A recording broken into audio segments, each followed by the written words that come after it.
What's going on, everybody? It's Kanye.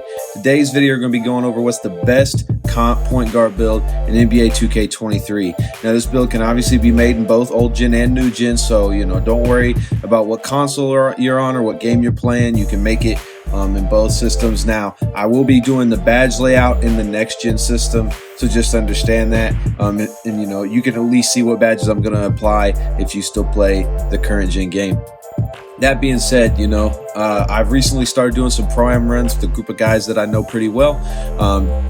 Hint, hint, going to be bringing some Pro-Am gameplay content to y'all soon, just some live gameplay. And then if y'all want some breakdowns, things like that, I could get that to you too. So just going to keep recording. And once I have enough Pro-Am content recorded, I'm going to put together a video.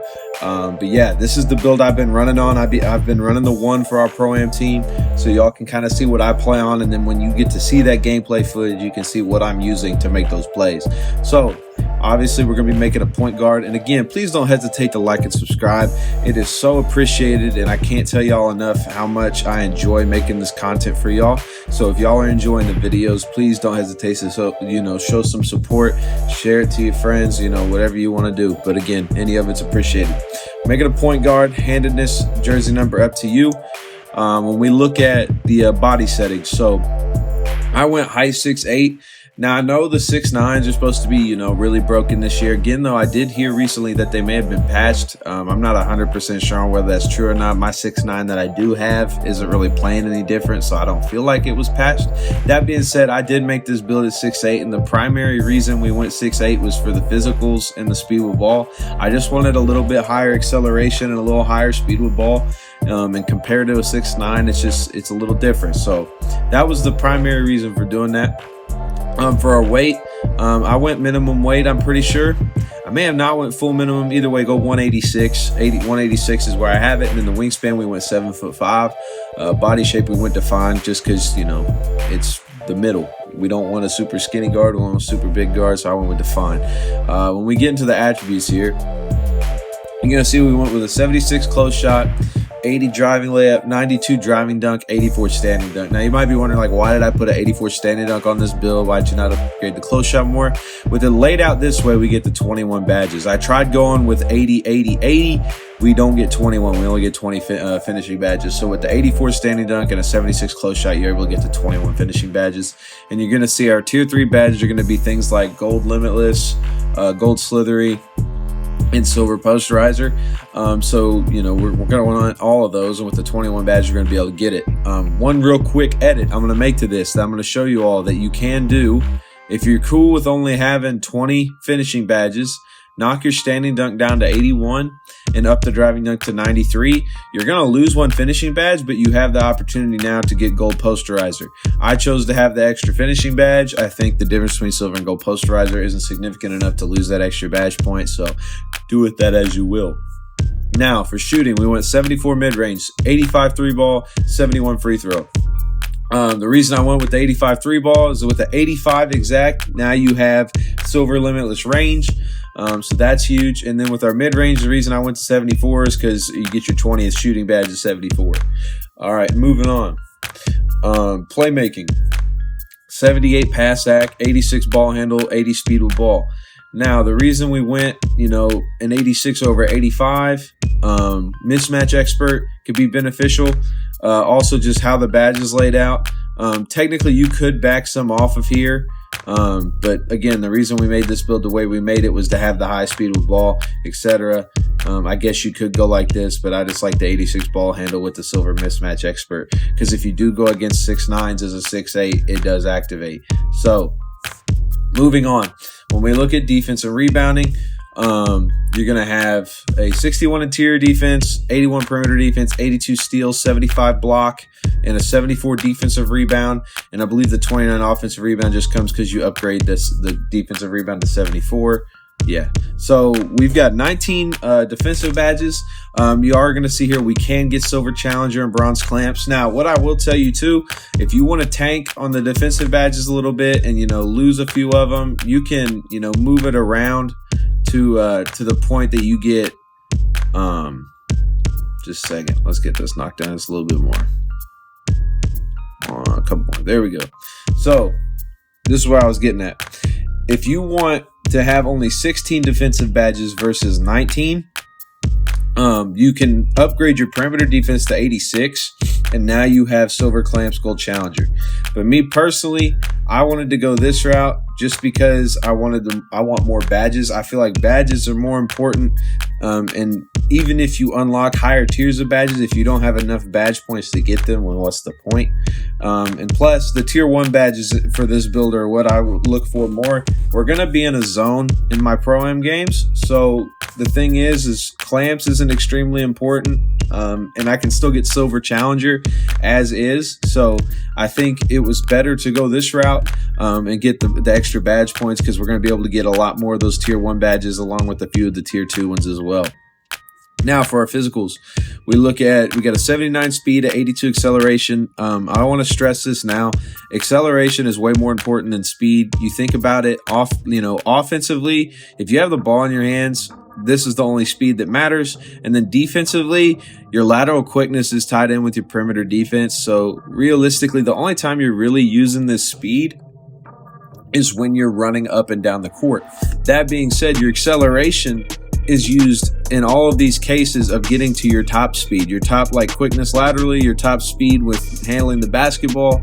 Acceleration is involved in all of that. So I would, much rather y'all max out your acceleration versus your speed. Now, looking at vertical, went with the 82. That's just going to get us all our contact dunks with that 82 vertical. And the stamina, I went a 90. If you want to upgrade your strength, by all means, you can go that route, but it's just not needed.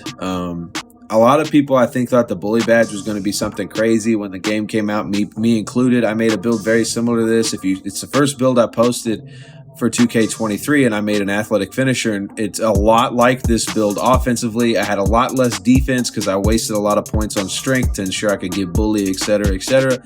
But personally, I think, as a guard, you don't need strength this year. Slithery is an extremely good badge this year, so this is definitely the route I would go. You see we have an extremely balanced badge layout with 21-20, 19-21. I added my extra to finishing and playmaking just because I figured with 20 shooting badges I have enough, and then with the defensive badges being that I'm only going to use one of the tier 3 badges, and it only goes up to silver. I don't need extra defensive badges as is. So that's how I laid it out. For takeovers, I went with the primary team badge boost just because, I'm playing as more of a distributor for our team. My goodness, just stumbled over my words.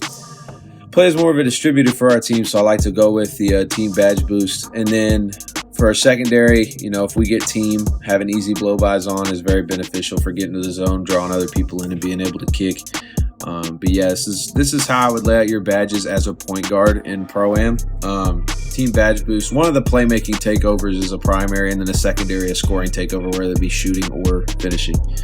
But yeah, we finish all this, and we're going to see that we've made, a really good all-around build.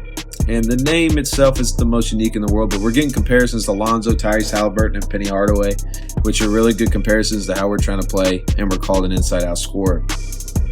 So now let's go ahead and get into the tester, and I'll go over with y'all how I would lay out your badges. If you're still here to this point, I really appreciate y'all watching the video. I hope you enjoy the video, and I hope you find this video useful and helpful. If you have enjoyed it, please don't hesitate to drop a like and subscribe. But let's go ahead and get in the badges here. So we'll start with finishing. So understand that I'm not going to have exactly everything that I have on my build, because you can't add your extra badge points in here in the tester. I wish they would let you do that. If you've unlocked your +5 or +4 or whatever, that you could put them in here. That way you can at least see a little bit clearer how your build's going to look. That being said, I'm going to run Fearless Finisher on silver. Aerial Wizard, I don't have on just yet. Giant Slayer, let's see. Acrobat, we went on silver. That's got us at 6. I do like to run Giant Slayer just in case there are big centers, and we can go ahead and run it on Hall of Fame, because that's going to get us to 10 badges. And then what we can do is we can go Gold Slithery Court, and we get Gold Limitless Takeoff. And the reason I was saying that I want to add extra badges, right, is because if I add 2 more badge points here, then I'm able to get Posterizer. So that's what I would do with those extra 4. So, or with your extra 4, put 2 of them in finishing like I did, and now you can get Silver Posterizer along with these 2 badges once you've cored Slithery or Limitless Takeoff. Next, moving on to shooting. Well, actually 2. Since we have these 4 badges left, if you don't have the +4 or you don't have this, any added badges from playing the game, I highly recommend going on one of your builds and then playing several games in the My Career storyline. You'll get +4 badges immediately. So I highly recommend you do that. But if you haven't and you don't want to, after you're to this point with your +4, I would, maybe throw on Bronze Aerial Wizard and then Bronze Rise Up.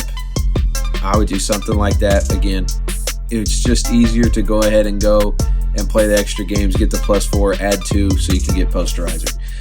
Now for shooting, Amp, run it on gold, Agent 3 on silver, Green Machine. I've heard a lot of mixed things on Green Machine. I've heard a lot of people say you only need it on bronze. I've heard a lot of people say you only need it on silver. I've heard a lot of people say go it all the way up with it. I'm going to go ahead and just go silver because it's in the middle. We'll actually knock Amp down to silver. So that puts us at 10. Then we're going to go Limitless Range, and we're going to core it. And then between Blinders and Deadeye, I think Deadeye is just a little bit better. What you could do too is, you could run them both on bronze. I might recommend doing that. You could even run just Limitless on bronze and run one of them on silver. It's all interchangeable, right? So that's definitely an option you have. One thing I will recommend against is, and this is just in my experience, I think that catch and shoot changes your shot timing on different catches now. At least I struggled shooting after I equipped it, so just be aware of that. Along with that, Guard Up is a badge that is I'm kind of iffy on as well. I don't know how I feel about it. Again, you don't have to lay out your badges the same way I did. I'm just kind of giving you advice. And I also want to throw out there, I'm going to be giving a full badge breakdown video here soon, so I'm not going to get too deep into it right now. But if y'all want to stick around, wait for me to post that couple of days or so, I'm going to get a badge breakdown video posted so that way y'all can kind of see my opinions on all the badges in 2K. Moving on to playmaking. Obviously, quick first steps got to be up. We want Needle Threader on silver. That already puts us at 9, but we do want Hyperdrive on gold. This is why I added the extra badges to playmaking, is just because there's so many playmaking badges that are good this year that you definitely want.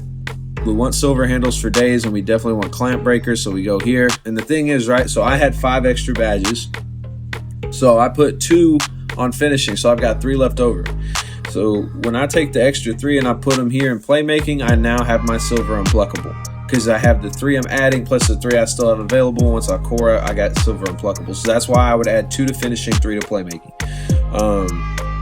Again, if you don't want to do that or you don't have that, then take your leftover 3 and throw them on, Dimer or Floor General or even Bronze Bailout. You can do it however you want. Moving on to defense and rebounding. Gonna be going Gold Menace, Silver Pick Dodger. We want Interceptor, Glove, and then we want to come up and get Challenger. We want to core it. And now with the rest, we're going to go with Chase Down Artist. You could technically go ankle braces. You could do something like Box Out Beast. I like Workhorse a lot. One thing I will say, if you don't want to run Chase Down Artist, the reason I use it is because in some of our zone rotations, I end up chasing a guy that's driving to the rim or following a cutter. So that's why it's useful. If you don't want to run Chase Down Artist, though, just knock down like your Workhorse to bronze and go ahead and get yourself clamps. Actually, you can leave your Workhorse at silver. Because like when I said you don't need clamps in a zone, you technically don't. It is beneficial, but for the extra badges I get to get all this other stuff, it wasn't worth upgrading to get clamps to where it could be silver. So you could technically do this, but me personally, I like the idea of having a chase down ability. Again, you could also take off one of these. That way you could have Box Out Beast to help your center, like boxing out wing guys that may crash. There's a bunch of options, but this is how I have it set up personally. So yeah, you see how we got this laid out? Great all around finishing ability, really good shooting ability, playmaking ability. We're going to be able to handle the ball really well, especially on the run. And then we've got Needle Threader for passing. And then we've also got really, really good defense on this build that is meant to be a primary point guard, primary offensive option. We're able to play the top of the zone on this thing really, really well. But yeah, so that being said, I hope y'all enjoyed the video. Again, I'm going to be bringing y'all some Pro-Am content soon. Once we get enough games where I've got enough footage recorded, I'm going to be splicing it all together and getting it to y'all. And another thing, you know, I mentioned I'm going to be doing a badge breakdown video. I also want to be doing an animations video. So if y'all could help me out and leave a comment on which one you want first, that way I know which one to focus on. I know I haven't been posting as regularly as I was before. I've been posting about once every 5 days, and a lot of that has to deal with just time. You know, I'm working a full-time job. I've got school on the side after my job, so I'm just trying to get all it figured out. But today I've been able to sit down and get some recording stuff done, so I definitely want y'all to drop a comment and let me know what video you want to see next between the best animations. Like, this includes jump shot, dribbling, all of that. I'm putting it all in one video. Or what's the best badges in a badge like video type tier thing. So let me know in the comments. If you want to see another type of build, by all means do that. I know if y'all haven't seen, I highly recommend you check out my build series. It's called Play Like a Pro. I always try to make just different NBA players. So if y'all want to check that out and there's a certain build you want to see, drop a comment on that too. But that being said, I appreciate y'all watching the video. And if you've made it to this point, you are a GOAT. So I'll see y'all later. Bye.